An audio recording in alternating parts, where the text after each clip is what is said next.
Hello everyone, welcome to Durrett's Take. Let's get started. This is a special um, episode all about the NBA draft recently, my winners and losers of the draft. So let's get started. I feel like, don't get me wrong, there's a bunch of winners, bunch of losers, bunch of okay type of thing. So when I say my winners, it doesn't mean all the other teams are bad. It's just I made my list for of my top teams I think I did well and top teams I think I did bad. So let's get started with the winners. So I think one of the winners is Boston. Of course, nothing else is new. Danny Ainge, good at drafting. They usually have tons of draft picks. They usually do well with the draft. They are the ones who draft Jason Tatum. They're the ones who draft Jaylen Brown. They're the ones who draft Marcus Smart. So they do a pretty good job.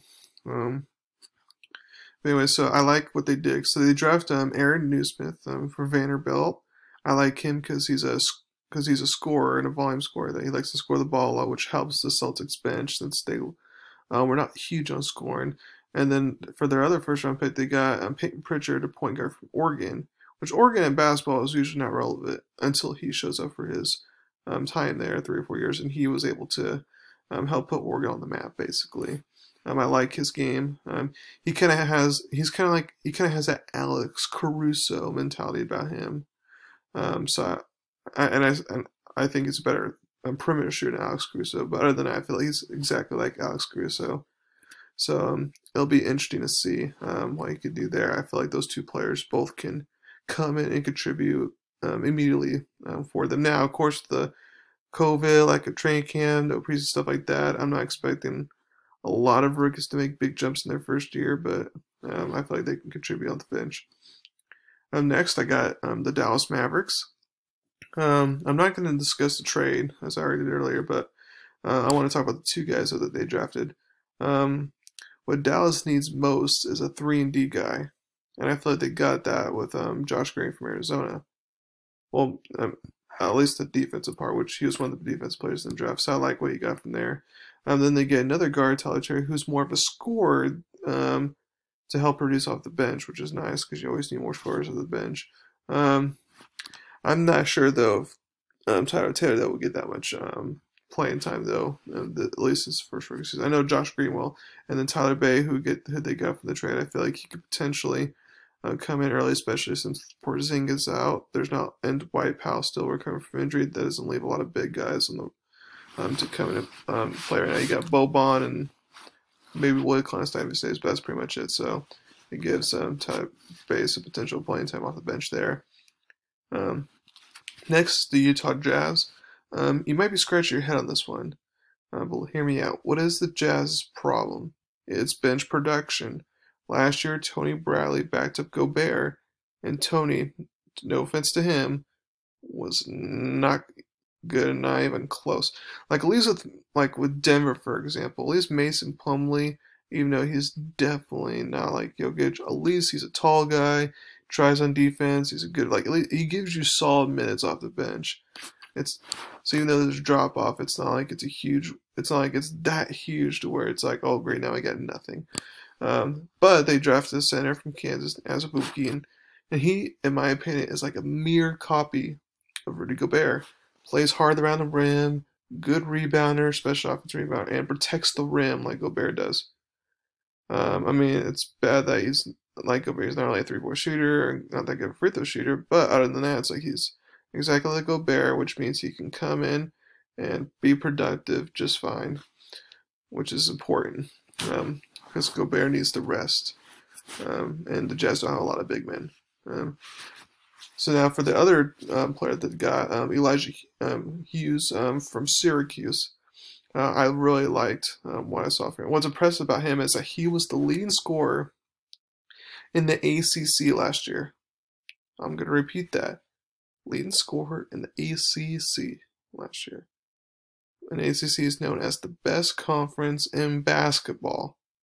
So if the Jazz are able to keep Clarkson and then him plus these two rookies, they can all produce and make this bench a little bit better and make the Jazz more formidable in the West. Next, I got the Pistons. Now, hear me out on this one as well. So their 7th pick, Killian Hayes, has comparisons to be a Tony Parker, if you will. And Tony Parker is a 3-time champion. He was a good player. I mean, I would say if he's going to be like a Tony Parker, then that's fine. I wouldn't mind handing my franchise off to him. Also, not a lot of big free agents are going to go there, so there's not too much of a risk factor. They drafted Isaiah Stewart from Washington, who is also a top 5 big man in the draft, so that's going to help the Pistons as well. Now, let's face it, Griffin's going to be gone, in my opinion, and Drummond's already gone. So if you take care of that need of having a good big man, and then they get Saddiq Bey from Villanova, who is one of the most efficient shooters in the draft. And since he comes from Villanova, you know he's going to be ready to contribute right away based off that Jay Wright gene with a bunch of Villanova players being ready to contribute. So I really like what they did. Now they're not going to all of a sudden make the playoffs be that good next year, but let's say in 2 or 3 years, if they're all of a sudden good, we're going to look back at this draft, and that's going to be the reason why. And my last winner is actually the Bucks, and that's despite not having a first-round pick. So because they trade out the first round and get a second round and 2 second rounders, and they still emerged victorious. So they got a forward who could shoot the ball from Louisville, Jordan Nwora. I really liked what he did, and then for the other pick you got Sam Merrill from Utah State, who was a scorer and an efficient one at that. He was very underrated, but I'm glad someone drafted him. He's a very, like I say, he's a very good scorer. I feel like both of them can come in and contribute as rookies, especially since the Bucks gave up 5 players, so they're going to need the bench scoring. Okay, so now for my losers. The first one I got the Thunder. Now you may be surprised at that one, but here's why. Despite getting all those draft picks, they did nothing with them. They got all 3 foreign players, and it looks like 2 or 3 money have come in immediately. So it's just like it was just a waste of a draft. Now if all 3 of them come in 3 years later and they're all good, then yeah, it's good. But I'm not expecting that. And they just, with all their draft picks, they could have had a better draft than they did. The next is the Hornets. LaMelo Ball could be good. The jury's still out on him. I don't fault the Hornets from taking him, but he's a project. He might be like Lonzo, great passer. Well, I feel like he would be a better passer than Lonzo, and shooting is a lot better than Lonzo. But I feel like he's still not going to be that great of a shooter, and I feel like he's going to be a liability on defense. And then for their early second round pick, they got the forward from Duke, who, in my opinion, it's kind of like a Mason Plumlee, if you will, a guy that's like he needs to score around the rim in order to be productive at all. And I don't feel like he's that good defensively like Mason Plumlee is, and just to draft a guy like that who's not going to shoot a 3 and stuff like that, it's just they have to be like have really special skills or talents in order to compensate for not being a big man shooting 3, since that's what the game's transitioning to. So I feel like that was kind of a wasted pick there, despite him playing at Duke and being a Carolina person. But the next loser is the Blazers. No, the Blazers addressed nothing in the draft. They traded their second round pick, their first round pick, which left them with 2 for the second round, and it was for a shooting guard. No, actually, 1 draft pick, and it was for a shooting guard late in the second round.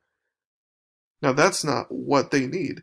What they needed was a 3-and-D guy, which the guy they drafted is not a 3-D guy, or a big man like Jokic, because Whiteside proved they need more depth at that position. So could draft it better there. The next one's the Cavs. What else is new? They usually draft bad. LeBron and Kyrie were their only hits the past 2 decades, and they both wanted to leave, and that hurts because LeBron's from Ohio. They got a good defensive wing player with their 5th pick.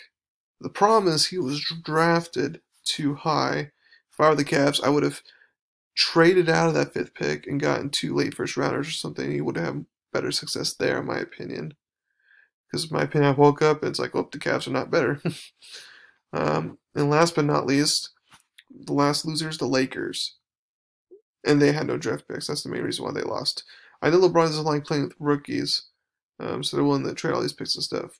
But they lost Danny Green. They're going to replace Rondo with Schroeder at a higher price, which means you need to fill it with more bench players for a cheaper price. So I would have traded back in the draft and got something like a Cassius Winston from Michigan State. That could have been steel type of thing. I would have got something like that to help run the second unit. But Oh well, we'll see what the Lakers do from here.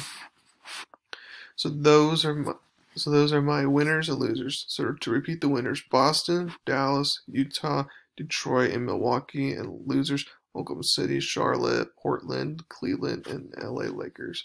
Thank you very much for listening to my podcast. Please subscribe to my channel. Tell everyone about me. Thank you very much.